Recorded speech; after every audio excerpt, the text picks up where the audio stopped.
not a regular airbag but an ISRS airbag. अब ISRS airbags एक conventional airbag या फिर एक रेगुलर एयरबैग से कैसे अलग होते हैं, चलिए जानते हैं। ISRS एयरबैग का स्ट्रक्चर जो है वो एक स्पाइरल स्ट्रक्चर में होता है, जिसके वजह से वो प्रोट्रूशन लेवल काफ़ी कम होता है। कहने का मतलब है एयरबैग का जो वॉल्यूम है, जो कन्वेंशनल एयरबैग है, जब वो डिप्लॉय होते हैं वो काफ़ी अंदर तक, ड्राइवर के पास तक वो प्रोट्रूड कर जाते हैं, जिसके वजह से एयरबैग इंजरीज ज़्यादा होने लगता है।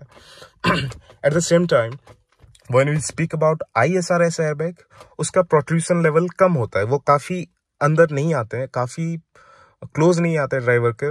वो the volume of airbag is very limited और कम रीजन में वो एयरबैग डिप्लॉय होता है और काफ़ी फास्टर रेट में डिप्लॉय होता है। All this is because of a spiral structure of the ISRS airbag. एक स्पाइरल स्ट्रक्चर में वो बना होता है। I will show the image here now. ISRS airbag कितना फास्ट डिप्लॉय होता है? लाइक एक कन्वेंशनल एयरबैग का डिप्लॉयमेंट रेट अगर मैं बताऊं, it takes around 0.030 seconds to deploy, जिसके बाद वो इम्पैक्ट ले सकता है। उस पॉइंट तक वो लेता है 0.030 सेकेंड्स। और डिफ्लेशन, आपका एयरबैग डिप्लॉय हुआ, कंप्लीट एयरबैग फॉर्म हो गया, जिसके बाद वो इम्पैक्ट लिया और 0.040 सेकेंड पे वो डिफ्लेट होने लगता है, जिसका मतलब the duration to hold the gases inside the airbag is very small, relatively small as compare to the ISRS airbag. कैसे? और 0.060 सेकेंड तक एयरबैग कंप्लीटली डिफ्लेट हो जाता है तब तक। तो इसमें ये देखा गया है कि इंजरीज उसमें उसके बाद भी आ सकता है, क्योंकि एक तो जो लेट डिप्लॉयमेंट होता है उसके बाद बहुत जल्दी डिफ्लेट भी हो जाता है। वेयरएज देन ISRS एयरबैग क्या होता है, 0.020 सेकेंड्स लेता है वो डिप्लॉय होने के लिए। और जो गैसेस है उसको रेगुलेट किया जा सकता है। एक कॉन्टिन्यूस गैसेस प्रेशर वो मेंटेन करता है, एक वाल्व रहता है उसके पीछे इन द ISRS एयरबैग, और वो गैसेस प्रेशर को मेंटेन रखता है।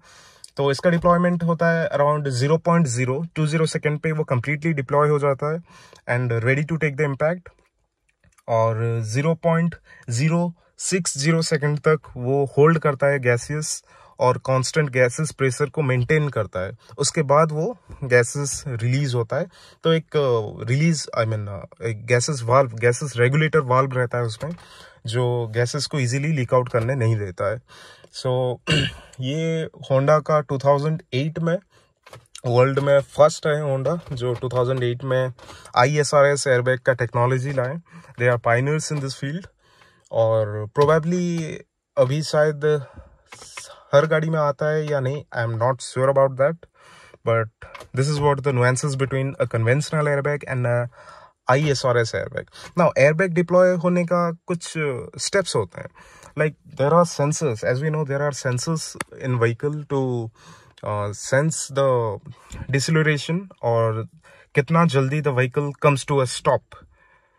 Basically that is what the parameters used to deploy the airbags.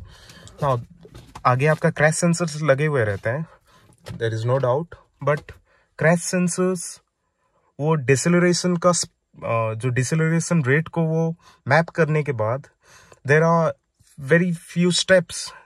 Like एक SOP होता है जिसके बाद एयरबैग डिप्लॉय होता है।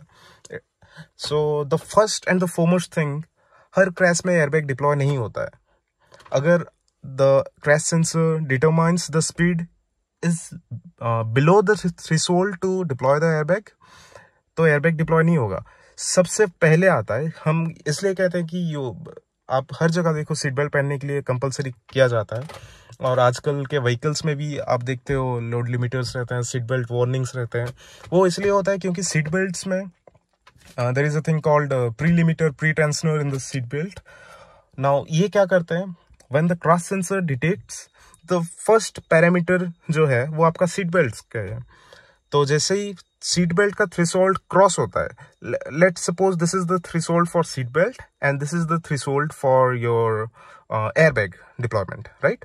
तो जैसे ही आप थ्रेशोल्ड सीट बेल्ट का क्रॉस करते हो और आप यहाँ पे रुक जाते हो, राइट, वो वो डिसलरेशन रेट ऐसे नहीं आया, वो just threshold of seat belt को क्रॉस किया। नाउ इन दिस केस आपका एयरबैग डिप्लॉय नहीं होगा, बट द सीट बेल्ट जो आपका टेंशनर है सीट बेल्ट में, it will get activated, it will pull you back and it will hold you tight on the seats, जिसके वजह से आप वो इम्पैक्ट से बच सकते हो। वेयरएज वो इम्पैक्ट इतना ग्रीवियस नेचर का नहीं था जिसके वजह से आपको एयरबैग डिप्लॉय करना पड़े। Now when there is like case 2, अब आपका क्रैश होता है जिसमें थ्रेशोल्ड सीट बेल्ट का भी क्रॉस हुआ, उसके बाद आपका एयरबैग का थ्रेशोल्ड क्रॉस हुआ। Now you see, first seat belt then airbag. Now जब आप फर्स्ट सीट बेल्ट का थ्रेशोल्ड क्रॉस करते हो तो फर्स्ट स्टेज में क्या होता है, the load limiters, the pre tensioners get activated, they pull you back, जैसे ही आपको बैक खींच लेते हैं वो, अब आपका एयरबैग का थ्रेशोल्ड लाइक क्रॉस होता है। जब आपका एयरबैग का थ्रेशोल्ड क्रॉस होता है, now the airbag will get deployed. जैसे ही एयरबैग डिप्लॉय होते हैं अब आपका पोजीशन क्या है, just imagine you are tucked into the seat, आपको सीट बेल्ट में काफी कस के बांधा हुआ है। Now when the airbag will get deployed, that's the time the seat belt releases the tension, ताकि आप एक सॉफ्ट लैंडिंग करो, ताकि आप एक आराम से हेड क्रैश ना हो उन केसेस में। So then the airbag takes the impact, और वही आपका अगर उसको फिर माइक्रो सेकेंड्स में देखते हो तो 0.020 seconds that I was talking about before to 0.060 seconds. तो after 0.0 like this are very not even millisecond. तो व्हेन 0.060 सेकेंड्स वाला टाइम गेट क्रॉस्ड, आप देखते हो फिर the airbag deflates, and this is how occupant is protected in all this protection systems. So hope ये video explanatory था, आपको कुछ वैल्यू एडिशन हुआ, and if you do like such content then do consider subscribing the channel, and thanks for watching.